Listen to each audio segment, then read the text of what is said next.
बिस्मिल्लाहिर्रहमानिर्रहीम। अस्सलामु अलैकुम।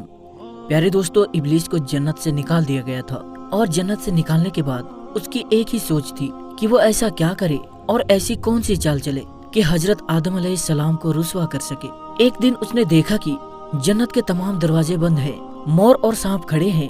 इब्लीस ने उनको देखा तो उसका दिमाग जाग उठा, क्योंकि उसके दिल में हजरत आदम के लिए बड़ा जहर भरा हुआ था।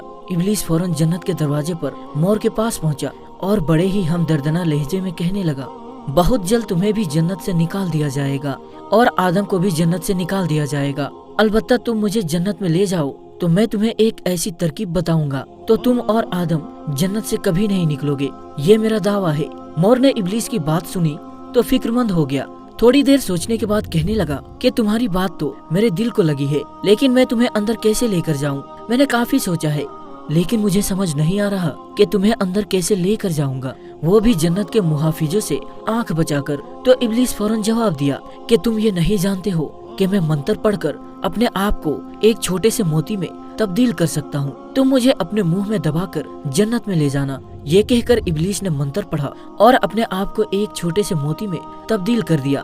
तो मोर ने इब्लीस को अपने मुंह में रख लिया और जन्नत में दाखिल हो गया।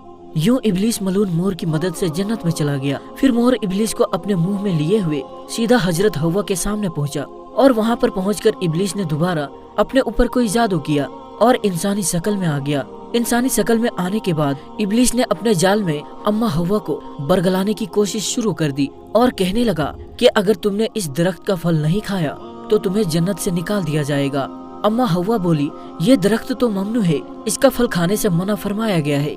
इब्लीस ने दोबारा बोला कि इस दरख्त का फल ना खाया गया तो जन्नत से निकाल दिया जाएगा, तुम्हें भी और आदम को भी। इब्लीस मनून आखिरकार अपनी चाल में कामयाब हो गया और अम्मा हव्वा ने उसकी बातों में आकर उस ममनू दरख्त का फल खा लिया और फिर आदम अलैहिस्सलाम के पास पहुंच गई और कहने लगी कि मैंने इस ममनू दरख्त का फल खा लिया है, तुम भी इसका फल खा लो ताकि हम हमेशा जन्नत में रहे। हजरत आदम अलैहिस्सलाम ने कहा, हाय अफसोस, ये तुमने क्या कर दिया। फिर इब्लीस की मक्कारी में आने वाली अम्मा हव्वा ने हजरत आदम अलैहिस्सलाम को भी मजबूर कर दिया कि वो भी इस दरख्त का फल खाए और यूं उन दोनों को जन्नत से निकाल दिया गया।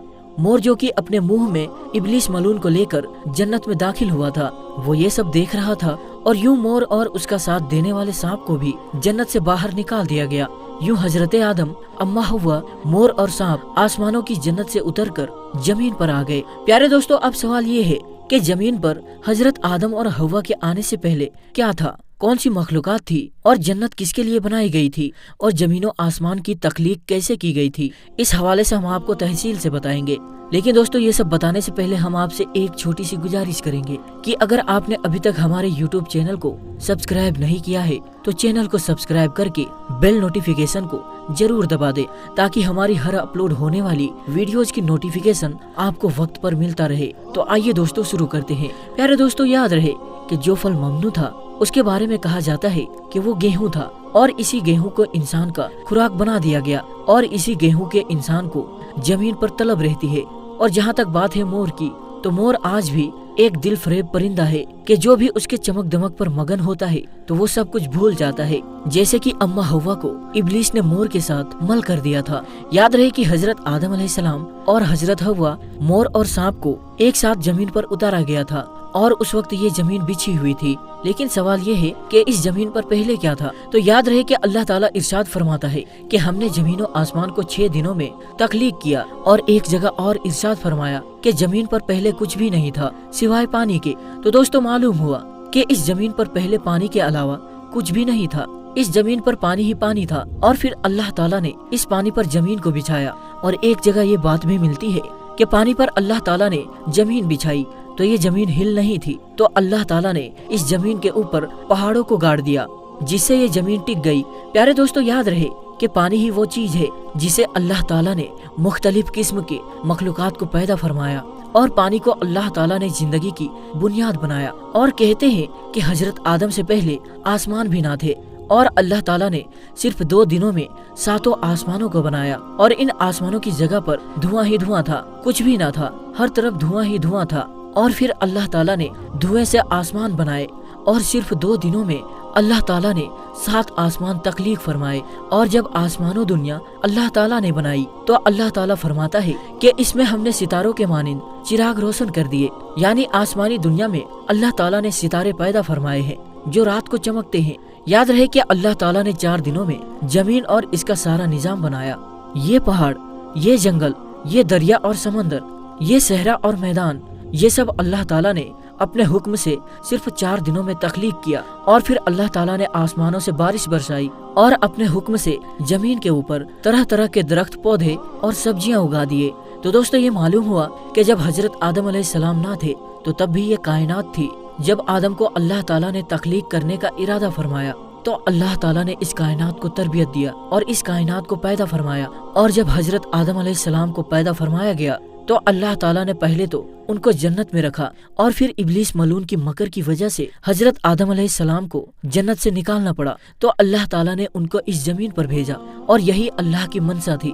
یہاں آپ کو یہ بتاتے چلے کہ روایت میں یہ بات ملتی ہے کہ یمن سے کچھ لوگ حضور صلی اللہ تعالیٰ علیہ وسلم کی خدمت میں دین سیکھنے کے لیے حاضر ہوئے، تو انہوں نے یہ سوال کیا کہ یہ کائنات کیسے پیدا ہوئی؟ تو آپ صلی اللہ تعالیٰ علیہ وسلم نے فرمایا کہ جب کائنات موجود نہ تھی تو تب بھی اللہ کی ذات موجود تھی، اور اللہ کا عرش پانی پر تھا۔ اس کے بعد اللہ تعالیٰ نے آسمانوں اور زمینوں کو پیدا فرمایا اور لوہے محفوظ میں ہر چیز کو لکھ دیا۔ پیارے دوستو یاد رہے کہ اللہ تعالیٰ کی ذات موجود تھی، موجود ہے اور موجود رہے گی، اور تمام جہانوں کو پیدا کرنے والی ذات اللہ ہی کی ہے۔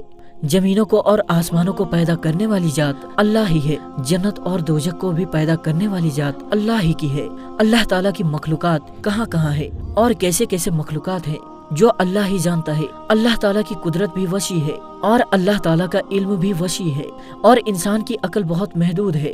صرف اتنا ہی جانتا ہے انسان جتنا اللہ نے اس کو علم دیا ہے، اور اس سے زیادہ کچھ نہیں جانتا۔ اللہ تعالیٰ بہتر علم رکھتا ہے اور حکمت والا ہے۔ پیارے دوستو، تو ہم امید کرتے ہیں کہ آپ کو آج کی ہماری یہ ویڈیو ضرور پسند آئی ہوگی۔ اگر آپ کو یہ ویڈیو پسند آئی ہو تو اس ویڈیو کو دل سے ایک لائک کرے اور اپنے تمام دوستوں اور رشتہ داروں میں ضرور شیئر کرے، اور اس ویڈیو کے بارے میں آپ کی کیا رائے ہے ہمیں کمنٹ باکس میں ضرور بتائیں، اور مزید اسی طرح کی ویڈیو پانے کے لیے ہمارے چینل کو سبسکرائب ضرور کریں۔ تو دوستو ہم ملتے ہیں پھر ایک نئی اور اچھی ویڈیو کے ساتھ، تب تک کے لیے السلام علیکم، اللہ حافظ۔